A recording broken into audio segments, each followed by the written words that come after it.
नमस्कार मित्रांनो, स्वागत आहे तुमचं आसान भाषा मध्ये. तर आजच्या व्हिडिओ लेक्चरमध्ये आपण आर सी सिरीज सर्किट हा टॉपिक शिकणार आहे.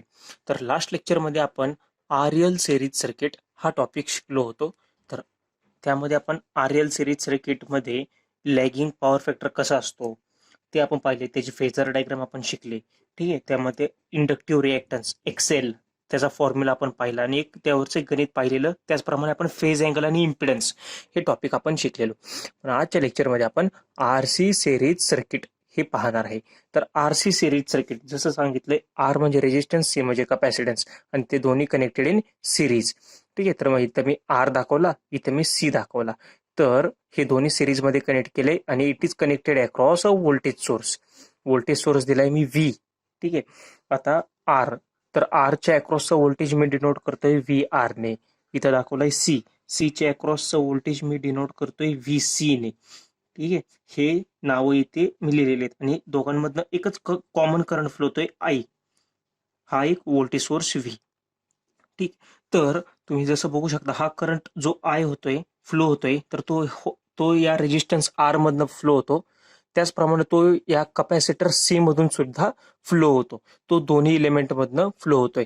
मग हा व्ही आर व्होल्टेजच्या अक्रॉस, रेजिस्टन्सच्या अक्रॉसचं व्होल्टेज काय असतं बरं? I into R. Therefore I into R. Similarly या कपॅसिटरमुळं तो जो एक या व्होल्टेज अक्रॉस कॅपॅसिटर काय असणार आहे, तर हा कपॅसिटर, त्याचप्रमाणे जो अपोजिशन आपण जो कपॅसिटर देतोय म्हणजे X C, capacitive reactance. Capacitive reactance produced by this capacitor, त्याला आपण म्हणतो capacitive reactance. Therefore V C, हा जसा रेजिस्टन्स आहे तसाच हा एक्स सी सुद्धा आहे. ठीक आहे, त्यामुळे V is equal to I into X आणि V R is equal to I into R. ठीक आहे, तर एक्स सी ह्याच्यावर क्वेश्चन विचारतात आपल्याला. फ्रिक्वेन्सी दिलेली असते, कॅपॅसिटरची व्हॅल्यू आपल्याला, म्हणजे एक्झाम्पलमध्ये फॉर एक्झाम्पल असं विचारतात, 50 हर्ट्ज सप्लाय फ्रिक्वेन्सी आहे, कॅपॅसिटर आहे 1 फॅरेडचा, तर एक्स सी काढा. तर एक्स सी कसं काढणार आपण? 1/2 इंटू पाय इंटू 50 इंटू 1. तो आपला झाला एक्स सी म्हणजे कॅपॅसिटिव्ह रिॲक्टन्स. तर एक्स सी हा इथं झाला. आता ही फेजर डायग्राम आपण समजून घेऊयात की ही फेजर डायग्राम नक्की आहे काय. ठीक आहे, सुरुवातीला काय होतं, जे हा करंट फ्लो होतोय, हा करंट फ्लो होताना हा रेजिस्टन्स मधून ज्यावेळी फ्लो होतो, जसं मी तुम्हाला सांगत आलोय की रेजिस्टन्स मध्ये ना लीड असतं ना की लॅग असतं, दोन्ही इन फेज असतात. म्हणून मी पहिला वेक्टर ड्रॉ केला हॉरिझॉन्टल किंवा रेफरन्स करंटचा. ठीक आहे, करंटचा वेक्टर मी हॉरिझॉन्टल व्हर्टिकल रेफरन्ससाठी ड्रॉ केला. आता या करंटमुळं हे व्होल्टेज प्रोड्यूस होते व्ही आर आणि याच करंटमुळं हे व्होल्टेज प्रोड्यूस होते व्ही सी. तर व्ही आर म्हणजे काय? It is a voltage across this resistance. ठीक आहे, व्होल्टेज अक्रॉस दिस रेजिस्टन्स. आता रेजिस्टन्सचं व्होल्टेज आणि रेजिस्टन्सचा करंट हे दोन्ही नेहमी इन फेज असतं, जसं मी सुरुवातीला आपण शिकलो रेजिस्टन्सच्या पार्टमध्ये. त्यामुळं रेजिस्टन्सच्या अक्रॉसचं व्होल्टेज हे सुद्धा इन फेज आलं करंटला. ठीक आहे, व्ही आणि आय हे इन फेज राहतं रेजिस्टन्ससाठी. म्हणून रेजिस्टन्स मधला फ्लो होणारा करंट आणि रेजिस्टन्सच्या अक्रॉसचं व्होल्टेज व्ही आर हे आपण दोन्ही इन फेज दाखवलं. ठीक आहे, त्यानंतर आपण काय केलं की हाच करंट काय फ्लो याच करंटमुळे आणखीन काय प्रोड्यूस होते? V C. ठीक आहे, व्ही सी म्हणजे कॅपॅसिटरच्या अक्रॉसचं व्होल्टेज सुद्धा या करंटमुळे फ्लो होतं. आता जसं आपण सांगितलं की कॅपॅसिटरमुळे काय होतं, लीडिंग इफेक्ट प्रोड्यूस होतो. म्हणजे आय लीड व्ही. ठीक आहे, कॅपॅसिटर काय करतो?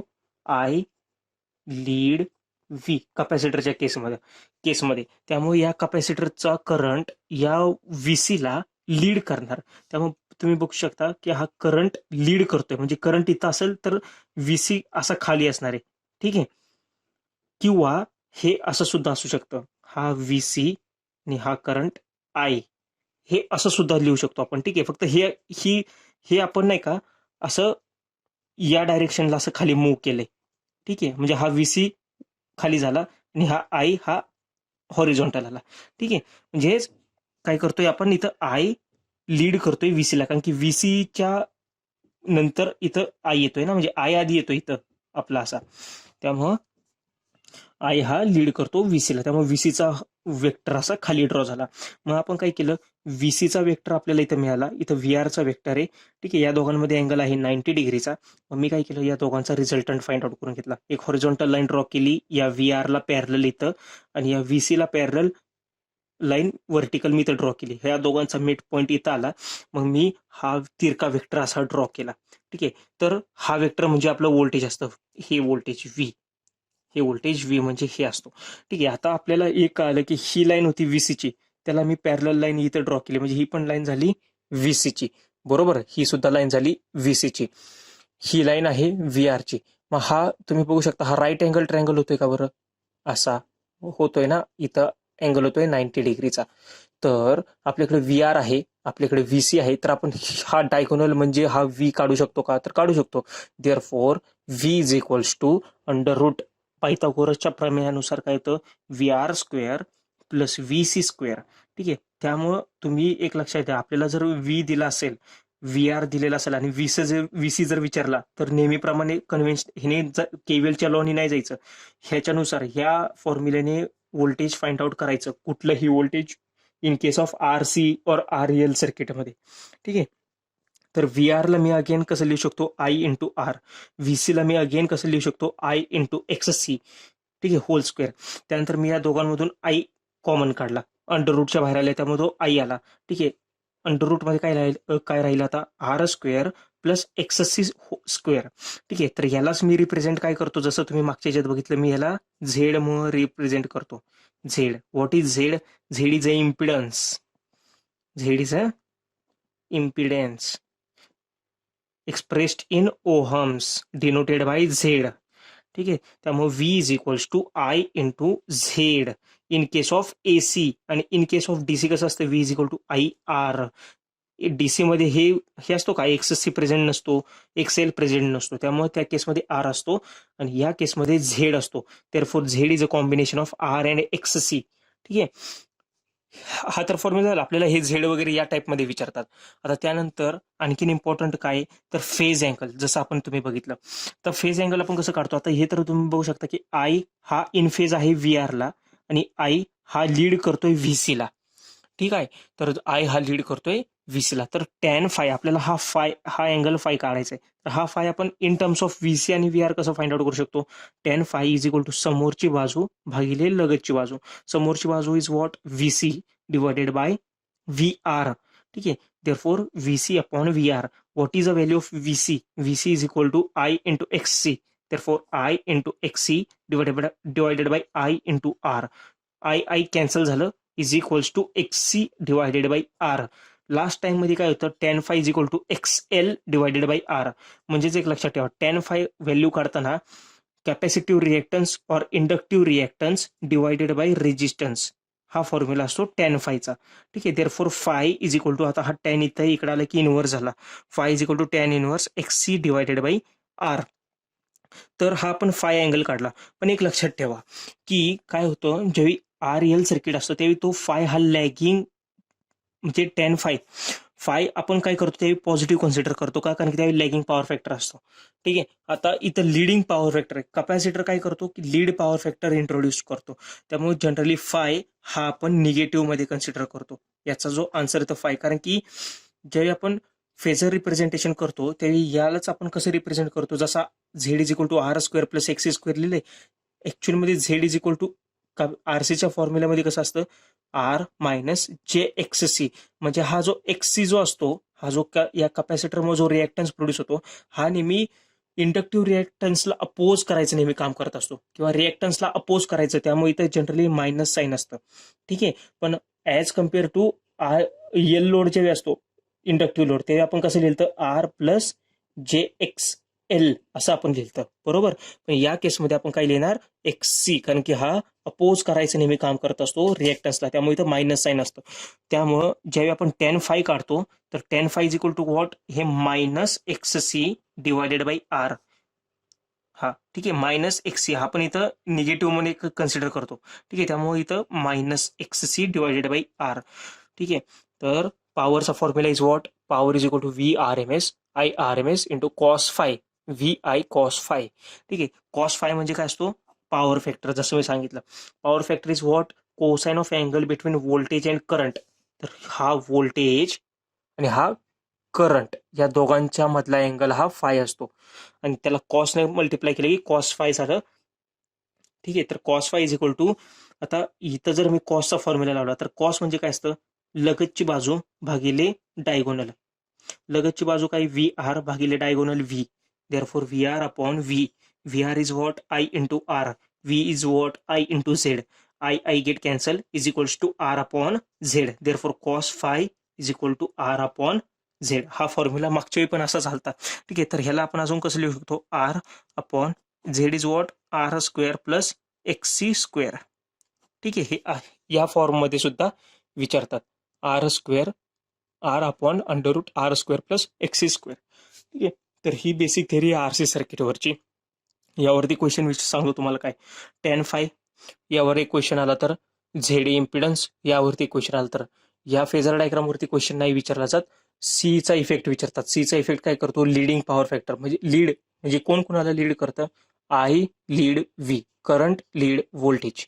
ठीक आहे, एक्ससी विचारतात. XC is what, capacitive reactance. XC is equal to 1/2πfc.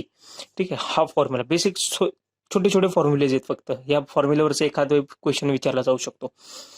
ठीक आहे, तर आता यावरच आपण एक क्वेश्चन बघूयात.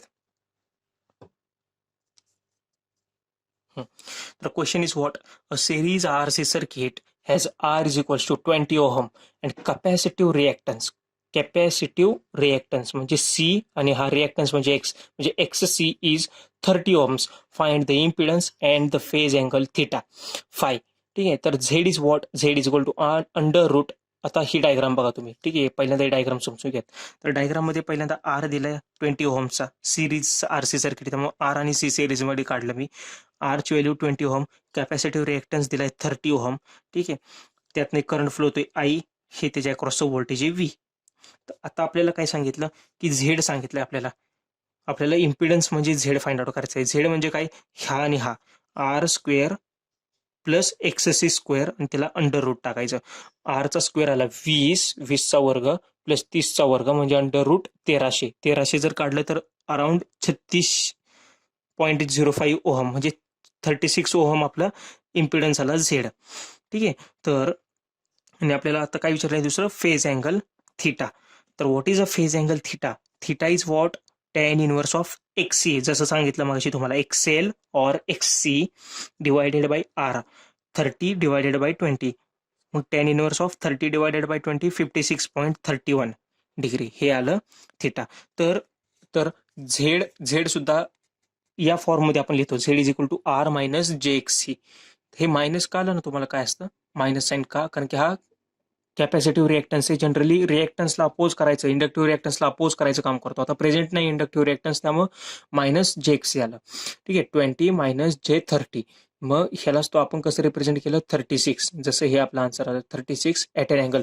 हा अँगल आपण निगेटिव्ह घेतो, जसं तुम्हाला सांगितलं, किंवा इथंच तुम्ही असं लिहू शकता, मायनस हे मायनस हे मायनस, मायनस 56. हे मायनस आलं ना लक्षात कसं, हा हे घेतो आपण minus X C divided by R.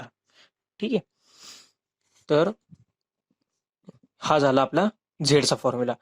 आणि यामध्ये आणखीन एक विचारू शकतील, हा करंट विचारतील मे बी आय. जर विचारलं तर काय, व्ही डिवायडेड बाय झेड. आता व्होल्टेज जर सपोज दिलं आपल्याला 100 डिवायडेड बाय, आता झेड काय घेणार, 36 ॲट एन अँगल मायनस 56.31. तर हे कॅल्क्युलेट करा, तेवढा करंट झाला या सर्किटमधला. ठीक आहे, तर या टाईपचे क्वेश्चन तुम्हाला विचारू शकतील. हे बेसिक आपण आरसी सर्किट बघितलं. लास्ट लेक्चरमध्ये आपण आर एल सर्किट बघितलं होतं. नेक्स्ट लेक्चरमध्ये आपण R L C series circuit, म्हणजे दोन्ही सर्किटमध्ये एल आणि सी असल्यानंतर काय इफेक्ट होतो ते आपण शिकणार आहे. ठीक आहे, चालेल, थँक्यू.